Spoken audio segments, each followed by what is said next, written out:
ngày đi nhâm tầm bậy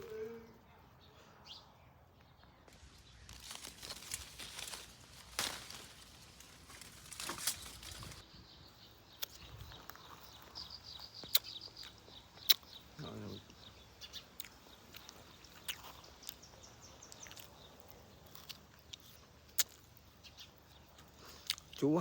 tầm bậy lâu dương một nhâm đau miền rồi chia là vinh đây cái chia đau miền rồi chia là vinh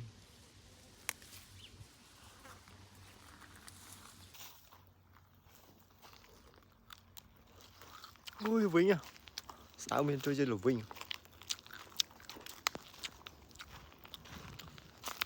lâu dương một bài rồi chma vinh mà đón rồi chma miền rồi chia chu